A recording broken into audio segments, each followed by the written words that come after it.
नमस्कार दोस्तों, ये video editorial compilation for mains का पार्ट है। आप प्लेलिस्ट में जाके एडिटोरियल की वीडियोस पेपर वाइज और टॉपिक वाइज देख सकते हो।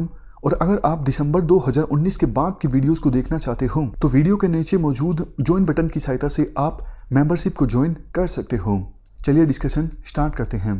आप जनरल स्टडी पेपर 2 के इस टॉपिक से और जनरल स्टडी पेपर 3 के इन्वायरमेंट से भी आर्टिकल को रिलेट किया जा सकता है। ये सभी एस्पेक्ट्स हम कवर करेंगे इस आर्टिकल के डिस्कशन में। सबसे पहले बात करते हैं इंट्रोडक्शन की। देखो, पिछले कुछ सालों से ऐसा देखा जा रहा है कि विंटर सीजन में एनसीआर में और आसपास के एरियाज में एयर क्वालिटी काफ़ी ज़्यादा ख़राब हो जाती है। इसी को ध्यान में रखते हुए प्रेसिडेंट के द्वारा हाल ही में एक ऑर्डिनेंस साइन किया गया। ऑर्डिनेंस का नाम है ordinance for the commission for air quality management in Delhi and adjoining areas.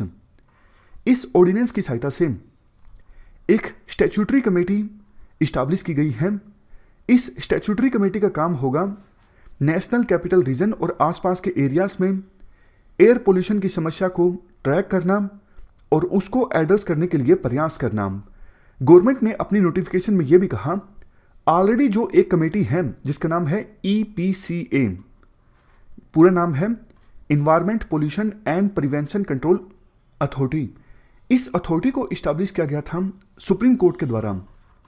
इस बॉडी का काम था पूरे देश में पोल्यूशन संबंधित मैटर्स को मॉनिटर करना। तो अब हुआ क्या है, जो प्रेसिडेंट ने ऑर्डिनेंस साइन किया है ना, और उस ऑर्डिनेंस की सहायता से जो कमेटी बनेगी वो कमेटी इस पुरानी कमेटी को रिप्लेस कर देगी। समझ गए? मतलब पहले जो बॉडी हुआ करती थी ना पोल्यूशन संबंधित मैटर्स को मॉनिटर करने के लिए, वो बॉडी अब खत्म हो गई है। उसको इस्टेब्लिश किया गया था सुप्रीम कोर्ट के द्वारा। अब प्रेसिडेंट ने जो ऑर्डिनेंस साइन किया है उसकी सहायता से नई बॉडी, नया कमीशन इस्टेब्लिश किया गया है। इसके बाद देखो क्वेश्चन ये उठता है, ये बॉडी यानी EPCA environment pollution control authority, आखिरकार इस बॉडी में कमी क्या थी कि इसको रिप्लेस करके एक नया कमीशन इस्टेब्लिश करना पड़ा ऑर्डिनेंस लाके? काफ़ी सारी कमियां थी। सबसे पहली कमी ये देखो, स्टैट्यूटरी बॉडी नहीं थी। मतलब पार्लियामेंट के एक एक्ट की सहायता से इस बॉडी को नहीं इस्टेब्लिश किया गया था। सुप्रीम कोर्ट ने 1988 में एक जजमेंट दी थी, MC Mehta versus union of India. Supreme court की इस जजमेंट का आधार बनाकर इन्वायरमेंट मिनिस्ट्री ने 1998 में इस बॉडी को नोटिफाई किया था इन्वायरमेंट प्रोटेक्शन एक्ट 1986 के अंतर्गत। तो ये बॉडी अपनी पावर्स ले रही थी सुप्रीम कोर्ट की एक जजमेंट से, ना कि किसी लॉ से।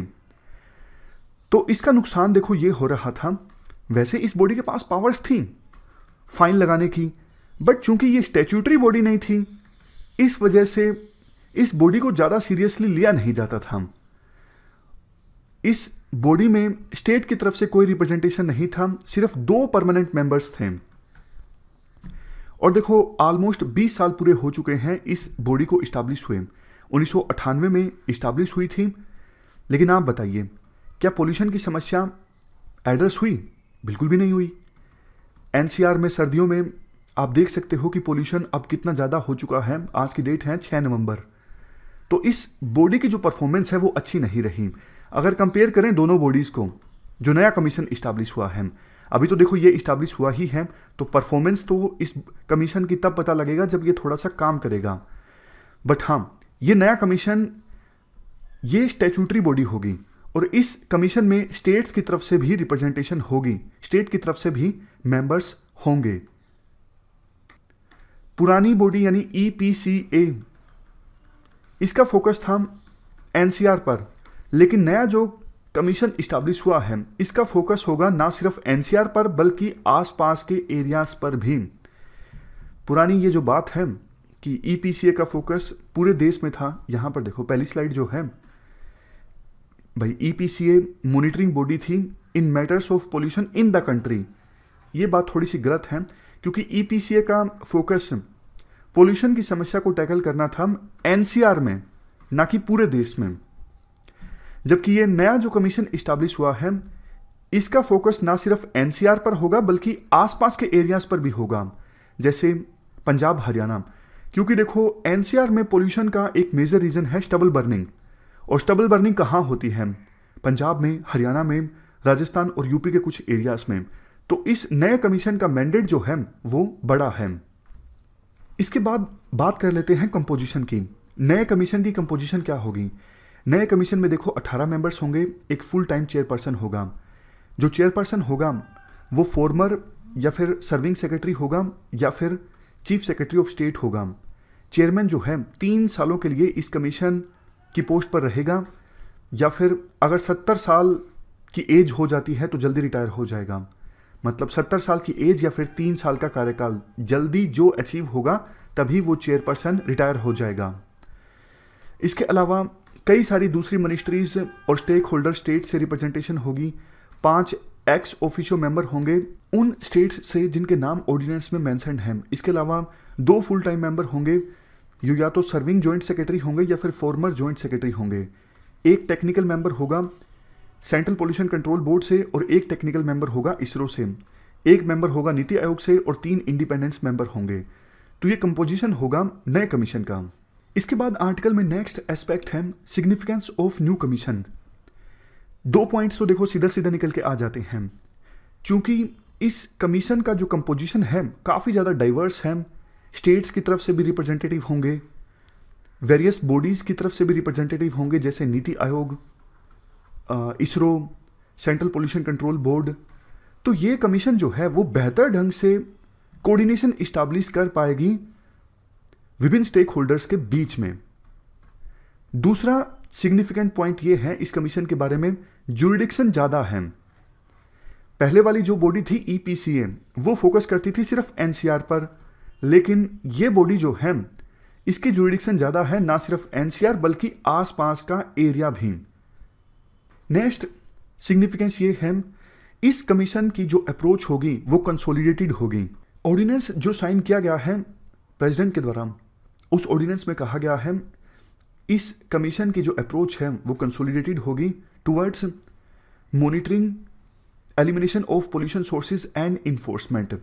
जैसा हमने पहले डिस्कस किया, पावर होगी कोऑर्डिनेट करने की ना सिर्फ विभिन्न स्टेट्स के बीच बल्कि स्टेट्स और सेंट्रल गवर्नमेंट के बीच मल्टी सेक्टर प्लान के ऊपर, जैसे industry, power plants, agriculture, transport, residential and construction.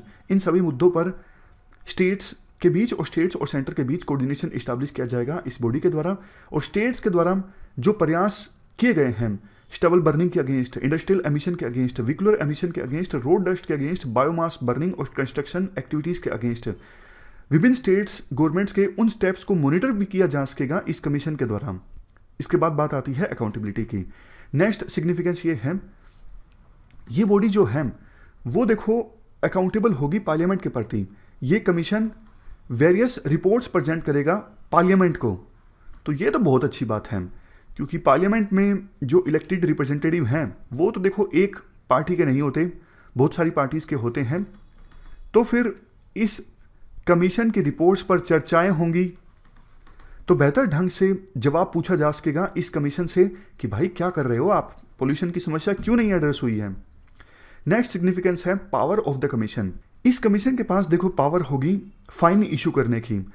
अगर NCR में और आसपास के एरियाज में पोल्यूशन संबंधित नॉर्म्स का कहीं पर वायलेशन हुआ है तो फिर ये कमीशन 1 करोड़ तक का फाइन लगा सकती है या फिर 5 साल तक की मैक्सिमम सजा दी जा सकती है इस कमीशन के द्वारा, या फिर दोनों।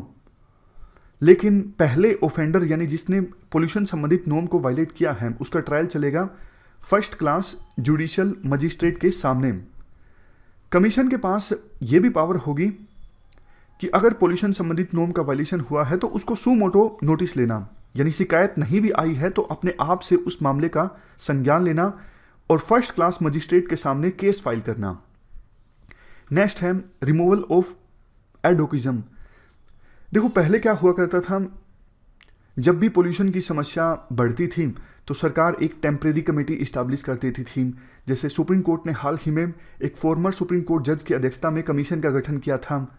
वो सब अब नहीं होगा, ये परमानेंट बॉडी होगी, परमानेंट रूप से काम करेगी। तो इस बॉडी की जवाबदेही भी बनेगी कि इतने साल हो गए आपने समस्या को एड्रेस करने के लिए क्या किया है। तो समय समय पर जो टेम्परेरी कमीशन इस्टेब्लिश हो जाते थे अब उनको नहीं करना पड़ेगा। इसके बाद अब हम डिस्कस करते हैं इस नए कमीशन के साथ इश्यूज क्या हैं, मतलब क्रिटिसिज्म क्यों हो रहा है इस नए कमीशन का। सबसे पहला पॉइंट देखो, बॉडीज़ तो ऑलरेडी हमारे देश में बहुत ज़्यादा हैं। एनजीटी हालांकि ये ट्रिब्यूनल है, CPCB central pollution control board, state pollution control board, EPC भी एक बॉडी थी, वो बात अलग है, इसमें कमियां थी। बात बॉडीज़ की नहीं है, बात लॉज की नहीं है, लॉज भी हमारे देश में है, बात है पॉलिटिकल विल की, बात है लॉज के प्रॉपर इंप्लीमेंटेशन की, प्रॉपर इन्फोर्समेंट की। इसके बाद नेक्स्ट पॉइंट ये है कि देखो, जो ऑर्डिनेंस साइन किया गया है प्रेसिडेंट के द्वारा, उसमें एक प्रोविजन ये किया गया है कि 1 करोड़ तक का फाइन लगाया जा सकता है इस नए कमीशन के द्वारा पोल्यूशन संबंधित नॉर्म के वायलेशन का। अरे भैया बताओ तो सही कि किस प्रकार के वायलेशन पे कितना फाइन लगेगा। पता लगे अब पोल्यूशन संबंधित जो वायलेशन हुआ है वो छोटा सा हुआ है और फाइन लगा दिया जाए 1 करोड़ का। पंजाब हरियाणा में काफ़ी क्रिटिसिज्म भी हो रहा है इस ऑर्डिनेंस का कि मान लीजिए किसी किसान ने स्टबल बर्निंग की है तो क्या उस पर 1 करोड़ का फाइन लगा दिया जाएगा इस कमीशन के द्वारा? ये थोड़ा ज़्यादा नहीं हो जाएगा?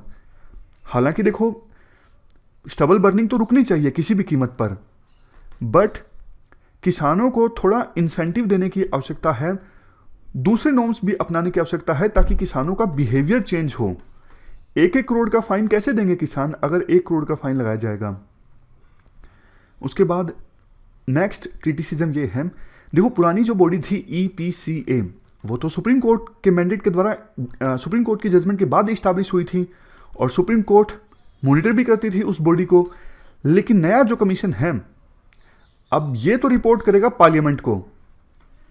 तो सुप्रीम कोर्ट ने अपने ऑर्डर से जो बॉडी इस्टेब्लिश करवाई थी वो इसीलिए करवाई थी ना, क्योंकि एग्जीक्यूटिव यानी सरकार प्रॉपर काम नहीं कर रही थी। बट अब ये जो नया कमीशन इस्टेब्लिश हुआ है, इसमें सुप्रीम कोर्ट का फिलहाल के लिए कोई हस्तक्षेप नहीं होगा। नेक्स्ट है, फार्मर बॉडी का कोई रिप्रेजेंटेशन नहीं है इस कमीशन की कंपोजिशन में।